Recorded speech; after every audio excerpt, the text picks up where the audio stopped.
Essa é a segunda aula onde eu quero tratar do assunto da família. Na aula anterior falamos da importância da família e agora eu quero estabelecer a relação entre fé e família e que também nos ajuda a seguir mensurando a importância da família. É lógico que é um desafio falar de um assunto tão rico, abrangente em pouco tempo. Digo isso porque escrevi um livro inteiro intitulado O Propósito da Família, onde falo a respeito dessas verdades, além da visão de Deus para o casamento e da vida conjugal. Junto com minha esposa, escrevi um outro livro intitulado Como Flechas, que fala só sobre criação de filhos. Então, além desses dois livros, temos 3 cursos na nossa escola. Um sobre o propósito da família, que é o assunto que estamos tratando aqui. Um outro curso onde a gente fala do casamento dos sonhos, só o plano de Deus para o casamento. E um terceiro curso falando só sobre criação de filhos. Vamos falar a respeito da relação entre fé e família.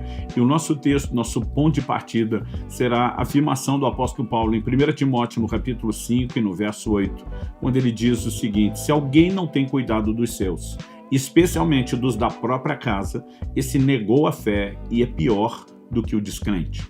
Quando a palavra de Deus fala sobre cuidado, aqui nesse capítulo 5 de 1 Timóteo está falando sobre cuidado material. A ideia começa no versículo 4, quando ele diz: se alguma viúva tem filhos ou netos, que esses aprendam a primeiro exercer piedade para com a própria casa e a recompensar seus pais, pois isso é aceitável diante de Deus. Depois, no verso 16, ele vai dizer: se alguma mulher crente tem viúvas na sua família, socorra-as, para que a igreja não fique sobrecarregada e possa socorrer as viúvas que não têm ninguém, que não têm arrimo de família. Então, é nesse contexto que a ideia de cuidado dos familiares vai surgir. Ou seja, está falando de cuidado material, está falando de botar comida na mesa, vestir o corpo, dar um teto sobre a cabeça, mas a ideia de cuidado mais abrangente na Escritura, aliás, inclusive olhando para a própria Epístola de Paulo a Timóteo, em 1 Timóteo, no capítulo 3, nos versículos 4 e 5, o apóstolo Paulo vai falar sobre um nível de cuidado da casa que é governo, que é cuidado espiritual, que é pastoreamento dos filhos. Então, a gente pode pegar o conceito bíblico de cuidado e dizer ele é abrangente, é mais do que cuidado material, envolve cuidado espiritual. Também não precisamos deixar de fora, saímos da primeira carta de Paulo a Timóteo e olhamos a Bíblia como um todo, a ideia do cuidado emocional. Jesus tinha 30 anos de idade quando foi batizado por João e houve uma declaração de amor do Pai Celeste que é pública. Esse é meu filho amado em quem eu tenho prazer, em quem eu me comprazo. Não era uma declaração, gente, esse é o Messias, o Cristo, acreditem nele. Era apenas uma expressão do amor e do prazer de Deus. O que me leva a dizer às pessoas: se Cristo, diferente de nós, sem as mazelas emocionais que muitos de nós carregamos, o pai olha para ele e diz: é importante que ele entenda o quanto é amado e que tenha a apreciação, a afirmação emocional. A pergunta é: e os nossos filhos, cujas personalidades ainda estão em desenvolvimento, toda a estrutura psicológica e emocional deles em desenvolvimento? Então, eu queria colocar no bolo aqui a ideia de cuidado espiritual, emocional e físico como parte do mesmo pacote. Mas a ideia a ser explorada é: por que a negligência do cuidado com a família leva alguém a estar numa condição onde a Bíblia diz negou, uma tradução diz renegou a fé. E é pior do que o descrente. Se dissesse que é igual ao descrente, já não seria uma boa classificação, mas pior, Por que que o assunto da família é tão sério a ponto de existir uma relação? Porque as pessoas costumam fazer essa dicotomia, essa separação. Eles botam a fé de um lado e quando falam de fé, não é crer para a resolução de um problema, mas é toda a nossa relação com Deus. Alguns botam fé de um lado e botam família do outro. É comum a gente ver gente que vai para a igreja, para o culto, adorar a Deus, chutou todo mundo em casa, às vezes não literalmente, E eles simplesmente acreditam que são coisas que estão desconectadas. E eu sempre digo às pessoas, não estão desconectadas. A Bíblia está dizendo, se você não cuida da sua casa, você está ferindo sua fé, sua relação com Deus. E vários outros textos apontam na mesma direção. Então o apóstolo Pedro diz, maridos, tratem as vossas esposas com honra, como vaso mais frágil. E ele termina dizendo, para que não sejam impedidas as vossas orações. Ele não está só dizendo, maridão, se você não tratar bem sua esposa, o clima não vai ficar legal, você não vai ser tão feliz ou realizado. Ele não está falando desse tipo de consequência. Já seria um bom motivo para levar a sério a ideia de tratar bem a esposa. Mas a Bíblia está falando de algo que é de ordem espiritual, para que as suas orações não sejam interrompidas. Em outras palavras, a Bíblia está dizendo que uma desconexão na horizontal com a família gera uma desconexão na vertical para com Deus. Então, nós não podemos ignorar essas declarações. E, aliás, Pedro não é o único que falou sobre oração interrompida. Em Malaquias, no capítulo 2, no verso 13, nós vemos Deus por meio do profeta, né, protestando contra a nação de Israel e dizendo: vocês cobrem o meu altar com gemidos, com choros, mas eu não vos ouço. Como não ouve? O Deus que diz: invoca-me e te responderei, agora está dizendo: eu não ouço a oração, o choro e o clamor de vocês. E aí o texto continua e diz: e vocês questionam, perguntam, por quê? E aí Deus vai responder. Ele diz: porque o Senhor foi testemunha da aliança entre ti e a mulher da tua mocidade com a qual tu foste desleal. Deus está dizendo: camarada, você não honra nem a aliança conjugal. Agora acho que chorar no pé do meu altar vai fazer com que eu te atenda? É quase como se, em outras palavras, falando em linguagem contemporânea, Deus estivesse respondendo: é ruim que eu vou te dar alguma atenção, alguma moral, depois daquilo que você fez contra a família. Ou seja, nós estamos falando de diversos textos que mostram que a maneira como interagimos com família afeta a nossa vida espiritual. Muitas pessoas falam de avivamento como se fosse algo ligado apenas ao ambiente da igreja e dos cultos. Mas Deus disse em Joel, no capítulo 2, derramarei do meu espírito sobre toda a carne. Na sequência ele diz: vossos filhos e vossas filhas profetizarão. Deus está dizendo: eu quero entrar dentro da sua casa, eu quero pegar a próxima geração, eu quero visitar os seus filhos. E nós precisamos ter uma visão onde, em vez de separar a fé de um lado, família do outro, a gente entenda a mescla. Através do profeta Malaquias, Deus diz: eis que vos envio o sol da justiça, uma profecia messiânica, fala da vinda de Cristo. Ele virá trazendo a cura em suas asas. Depois de falar isso, a palavra de Deus também diz, o Senhor diz: eu também vou enviar a vocês o profeta Elias. Ele converterá o coração dos pais aos filhos e dos filhos aos pais, para que eu não venha e não fira a terra com maldição. O que Deus está dizendo? Que o estado de espiritualidade que viveremos, né, na sociedade, no ambiente do mover de Deus, do plano, né, ou do cumprimento do plano divino para toda a humanidade, ele está estreitamente relacionado com a forma como nós vivemos família. Ou seja, nós não podemos simplesmente separar essas coisas. Então, há uma relação entre fé e família. Isso é indiscutível na Bíblia. A pergunta é: por que essas duas coisas se mesclam? Por que elas estão tão misturadas a ponto de, se alguém feriu uma, feriu outra? E isso só vai sustentar a ideia do assunto da aula anterior, da importância da família. Então, à medida em que explico isso, eu quero justamente justificar a ideia da importância. Vamos lá. Em primeiro lugar, a gente precisa observar que ao longo das Escrituras, Deus se revela através de figuras familiares. Então você olha desde a relação entre pais e filhos, como também a relação entre o homem e a mulher, e você vai perceber Deus usando essas revelações como uma espécie de paralelo para que Ele mesmo possa se revelar a nós. Então vamos reconhecer alguns desses exemplos bíblicos. Em Isaías, no capítulo 49, no verso 15, nós vemos Deus quando desejoso de revelar a intensidade, a profundidade do seu amor por nós. Ele toma um paralelo que todo ser humano conhece muito bem, que é o amor de mãe. O texto bíblico diz assim, Isaías 49, 15, e o Senhor responde: será que uma mulher pode se esquecer do filho que ainda mama, de maneira que não se compadeça do filho do seu ventre? Mas ainda que esta viesse a se esquecer dele, eu, porém, não me esquecerei de você. Então, a gente segue lendo no verso 16, eis que eu gravei você nas palmas das minhas mãos, as suas muralhas estão continuamente diante de mim. Então Deus está dizendo, será que a mãe pode esquecer da criança, do filho que ainda mama? A resposta implícita é não. Mas porque vez ou outra, raramente, mas porque vez ou outra pode ter alguma mãe desnaturada. Deus diz, ainda que essa se esqueça, eu não me esquecerei de vocês. Então o que é que Deus está dizendo? Quando o amor de mãe, o amor materno, que é o mais sagrado, sacrificial e profundo nível de amor que o ser humano conhece, Deus diz, quando esse falhar, o meu não falhe. Né? E nós precisamos de fato entender que Deus está estabelecendo um padrão. Por outro lado, quando Deus quer falar a respeito do cuidado, né, dele para conosco, Deus não apela para a figura materna, Deus apela para a figura paterna, né? Porque os pais, e agora estamos falando principalmente dos pais cujo coração é voltado ao Senhor, entendem as Escrituras, nasceram de novo, demonstram o caráter de Cristo, os pais têm um zelo pela sua casa.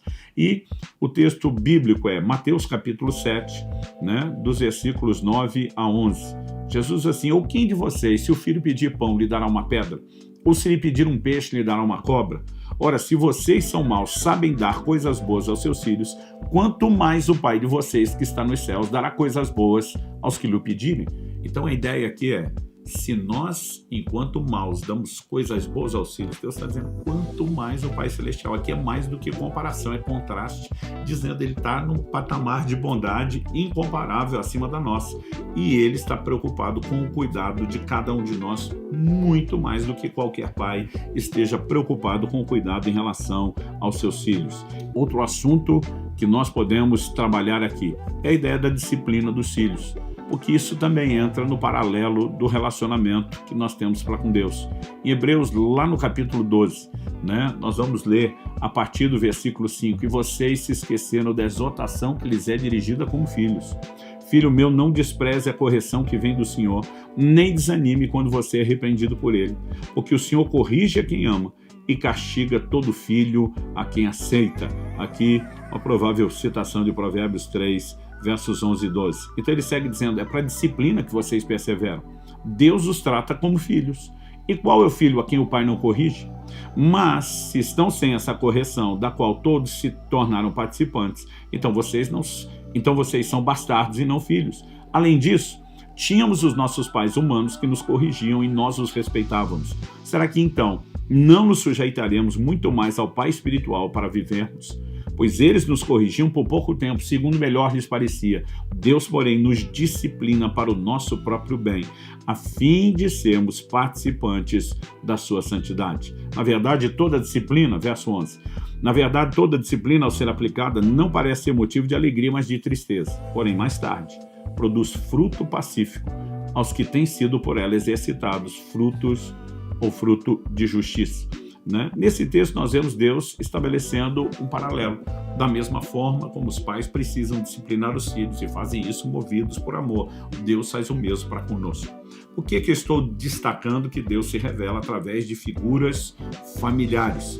Porque é importante a gente reconhecer essa verdade a partir de uma outra percepção da palavra de Deus, que eu já vou apresentar na sequência. Antes de tentar terminar de montar aí a peça do quebra-cabeça, que será próxima a ser encaixada, deixe-me primeiro destacar que também a relação entre o homem e a mulher, Deus usa essas figuras a fim de que ele possa se revelar.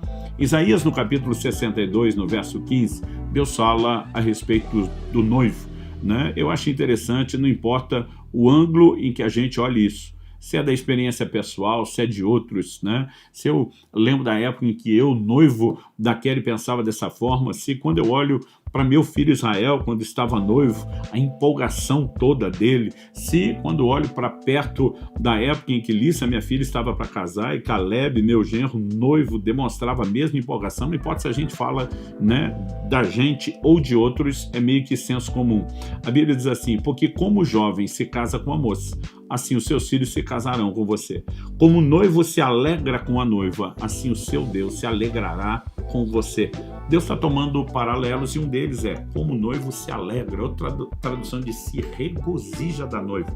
A Bíblia diz, assim de ti se alegra ou se regozija o Senhor seu Deus. Também podemos olhar para Efésios capítulo 5, onde o apóstolo Paulo estabelece um claro paralelo da relação entre Cristo e a igreja e também do marido com a sua esposa. Ele fala de um mistério, que é a comparação dessas coisas e, obviamente, o tempo todo a relação está estabelecida, ou seja, o que precisamos entender sobre família, precisamos também entender sobre a relação entre Cristo e a igreja. O que precisamos entender sobre a relação entre Cristo e a igreja, precisamos entender sobre a relação do marido com a sua esposa. Podemos ainda citar a alegoria do livro de Cantares, que também tem uma alegoria profética que fala do relacionamento do noivo com a noiva, ou seja, de Cristo com a igreja. Dito isso, que Deus se revela através de figuras familiares, eu quero chamar a sua atenção para o fato de que Deus tem uma família. E daqui a pouco nós vamos entender a conexão entre uma coisa e outra. Em Efésios, no capítulo 2 e no verso 19, a palavra de Deus apresenta com clareza não apenas a ideia e o conceito de que Deus tem uma família, mas de que nós somos parte dessa família. A Bíblia diz assim, vocês não são mais estrangeiros e peregrinos, mas concidadãos dos santos e membros da família de Deus. Depois, em Efésios, no capítulo 3, nos versos 14 e 15, Paulo diz assim, por essa razão eu me ponho de joelhos diante do Pai, de quem toda a família, nos céus e na terra, recebe o nome. Então ele está dizendo que Deus é Pai, que Deus tem uma família e que a família toda, terra e céus, recebe o nome desse Pai. Então, somando Efésios 2,19, que diz que nós somos concidadãos dos santos e membros da família de Deus, com a declaração de que Deus é o Pai de uma grande família que leva o seu nome, nós precisamos reconhecer que Deus tem uma família. Quando falamos que Deus tem uma família, eu e você precisamos entender o conceito de família. No momento em que gravo esse vídeo, eu e Kelly, minha esposa, estamos para completar 28 anos de casados. Quando eu comecei a minha família, se qualquer pessoa questionar e perguntar quando você começou a sua família, eu vou dizer exatamente qual foi o dia, qual foi a hora, foi o dia do nosso casamento. Se alguém perguntar, mas e os filhos? Eu vou dizer, não, os filhos vieram depois. Os filhos são o aumento de uma família já estabelecida e eles não determinam o início da família. Porque Kelly e eu nos casamos, os filhos depois se tornaram o aumento, a multiplicação da família. Então, debaixo da bênção, da cobertura do matrimônio, os filhos foram gerados. Infelizmente, nós vemos muitos jovens, não estou falando de quem se converteu depois e não teve ensino, mas mesmo gente que tem crescido dentro da igreja e tem permitido que os valores do mundo inundem e controlem a sua vida em vez dos valores divinos. Tem muita gente primeiro formando filho para casar depois. A ordem estabelecida na Escritura é primeiro se casa e depois, debaixo da bênção, cobertura e proteção do casamento, se gera os filhos. Porque a família se forma com o casamento e os filhos deveriam ser a multiplicação da família. Por que estou dizendo isso? Se nós conseguimos entender isso a respeito da família terrena, a pergunta é, por que não entendemos isso a respeito da família divina? O que é que forma uma família? Jesus, em Mateus 19, ele faz a citação lá de Gênesis e diz, deixará o homem seu pai e sua mãe, se unirá à sua mulher e os dois se tornarão uma só carne. Antes de casar, o homem é parte de um outro núcleo familiar, composto pela união dos seus pais. Mas agora, no momento onde ele vai se casar, ele deixa os seus pais e agora, unindo-se à sua mulher, ele forma um novo núcleo familiar. O estabelecimento da família sempre está associado ao casamento. Agora, quando olhamos para as Escrituras, percebemos que a ideia dos filhos é de que eles sempre vêm como um aumento, uma expansão da família. Então, o mesmo texto que fala sobre o homem deixar pai e mãe se aplicaria às próximas gerações. Ele foi citado a respeito da união entre Adão e Eva, que não tinham pais para deixar, mas era a primeira união. Depois, em Gênesis, no capítulo 4, no verso 1, a Bíblia diz, Adão teve relações com Eva, a sua mulher, ela ficou grávida e deu à luz. E agora nós vemos o aumento da família por meio dos filhos. Por que estou estabelecendo essa ordem?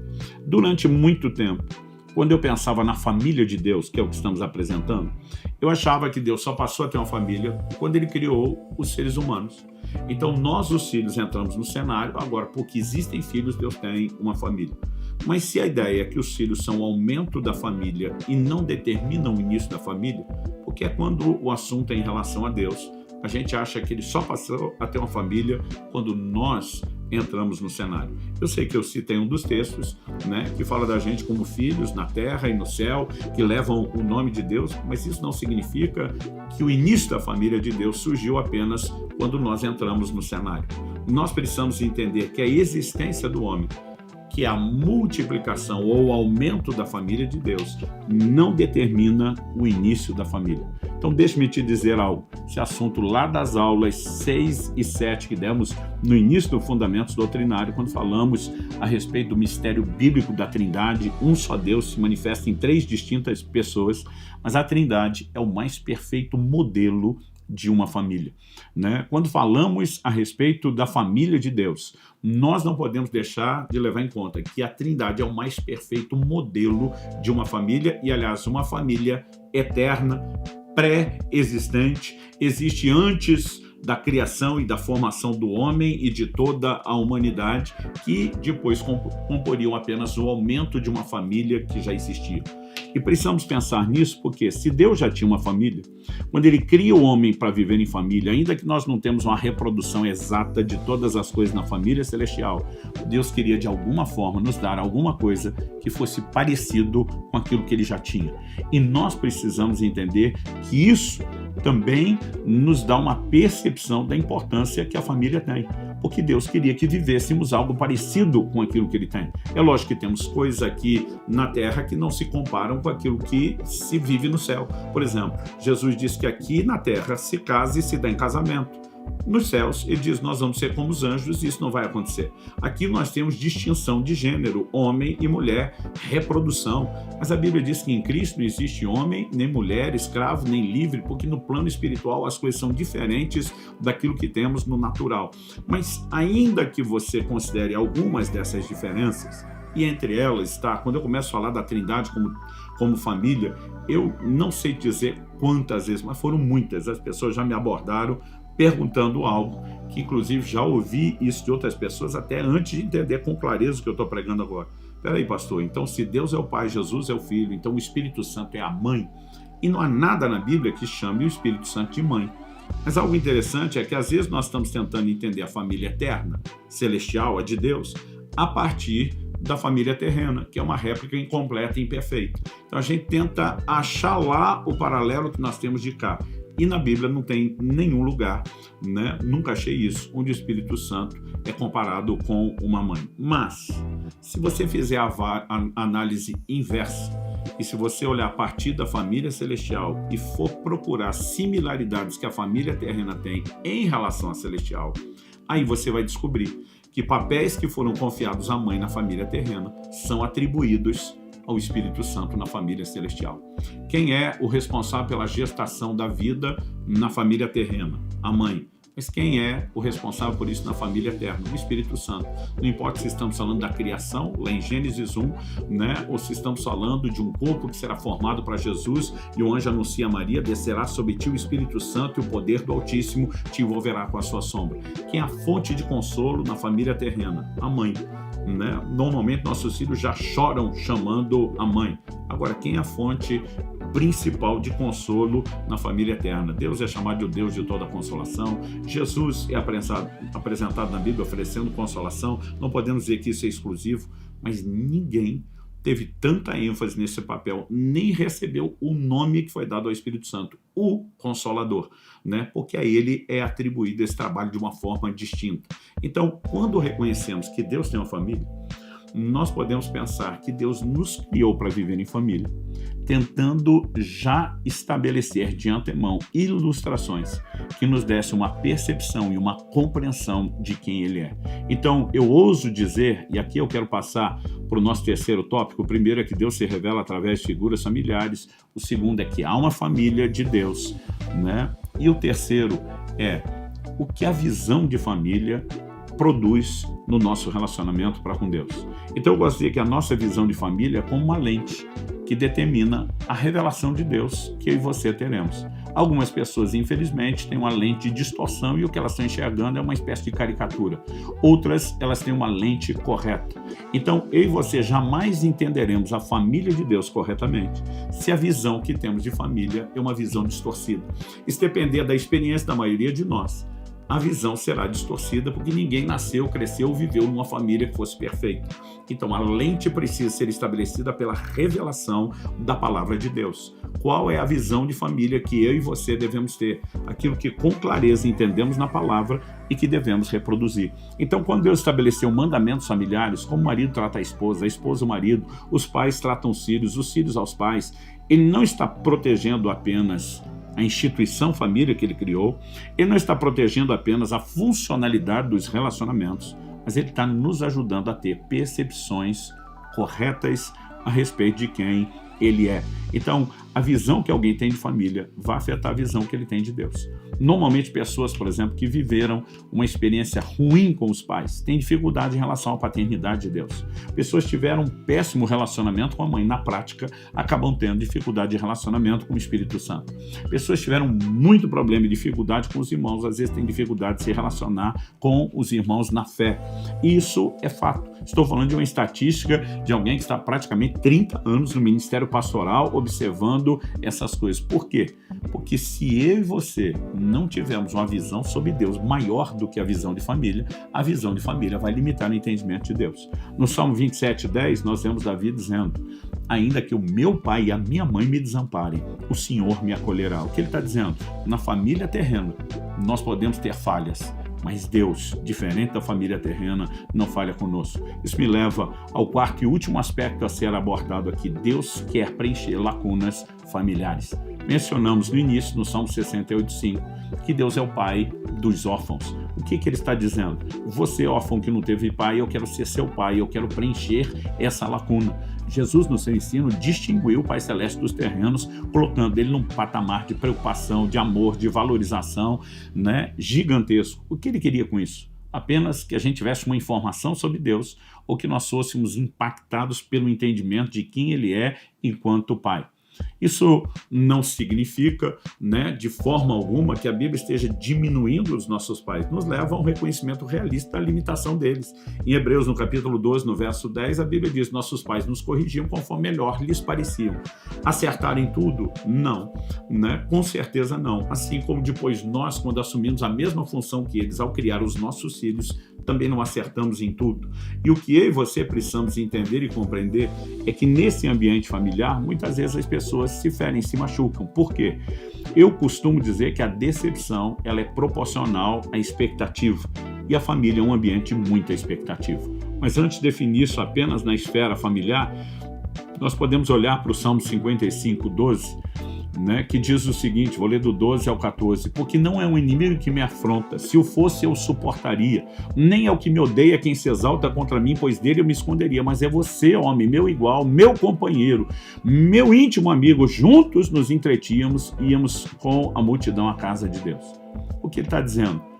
Se fosse o inimigo, eu suportaria, dá para esperar isso dele. Se fosse o que odeia, né, o que me odeia, eu ia me esconder, porque dá para esperar algo ruim. Ele diz, mas você, meu amigo, de você não. De você não esperava algo ruim. O que ele está falando aqui? Que a decepção é proporcional à expectativa. E no ambiente familiar, enquanto filhos, nós esperamos muito dos pais. Demora para cair a ficha e entender que eles não são, né, super-heróis, que eles não têm superpoderes, e talvez um dos motivos de uma grande crise se instalar na adolescência é que simplesmente aquela inocência e fantasia da infância desapareceu, e a gente constata que se os pais têm alguma coisa de herói, nós descobrimos foi a criptonita deles e as suas limitações. E em momentos como esse, muitas vezes a dor se instala e nós precisamos permitir que Deus encha os nossos corações, não só de uma visão correta de que a família espiritual é diferente da terrena, mas inclusive de trabalharmos até a ideia de perdão. O Salmo 147:3 diz que Deus sara os quebrantados de coração e cura-lhes as feridas. Isso não exclui as experiências amargas e dolorosas que tivemos no contexto familiar. Estou dizendo isso porque precisamos tanto de cura para relacionamentos feridos, como precisamos entender que quando Deus estabelece o tipo de marido e de pai que eu, por exemplo, tenho que ser, ele não está preocupado apenas com a funcionalidade relacional da minha família, mas mais do que isso, ele sabe que esse meu comportamento vai impactar diretamente a visão que os meus filhos um dia terão a respeito de Deus. Então, isso precisa trazer temor ao nosso coração e nos fazer valorizar a família enquanto estrutura social, mas enquanto plano de Deus, para ser o meio canal da revelação. Por que é que Deus usou figuras familiares para se comunicar? Porque ele sabia que por meio delas poderia ser entendido. Mas quando a visão familiar está deteriorada, então em vez de uma boa revelação, nós teremos uma distorção. E a melhor forma de consertar, já que não tivemos famílias perfeitas, é nos voltar à palavra de Deus e entender o padrão de relacionamento, levar isso a sério, né? E pensarmos toda a nossa dedicação enquanto cônjuges ou enquanto pais ou filhos, ela pode não apenas honrar a Deus, mas preparar o coração dos demais familiares, em especial dos filhos que crescem nesse ambiente, para uma revelação correta e completa de Deus. Muitas vezes as pessoas me perguntam, pastor, os seus filhos têm o dom da fé? Porque o senhor conta cada experiência extraordinária. Eu falo, não, eles tiveram um bom exemplo. Um pai que, apesar de imperfeito, cria. Aquele que jura com dano seu não muda. Falou, está falado, não pode voltar atrás. E quando eles olham para as promessas de Deus, eles têm um bom paralelo para dizer, se nosso pai não voltava atrás, imagina Deus. E nós poderíamos dar muitos exemplos de ordem prática. Não é a minha intenção aqui. Aqui a ideia da aula é terminar com os fundamentos doutrinários, mas volto a insistir. Se você tiver interesse em uma ministração mais prática para a sua vida familiar, tanto o nosso livro, O Propósito da Família, como nossos cursos, né? O Propósito da Família, Casamento dos Sonhos e mesmo livre curso como Flecha sobre criação de filhos pode te ajudar muito. E encerro te encorajando a buscar entender na Escritura o modelo de Deus e permitir que seja essa visão que restaure a sua alma. Que Deus possa trabalhar a restauração não só da sua família, mas da sua visão familiar, por meio do entendimento da palavra e da obediência aos seus princípios, aos seus mandamentos familiares.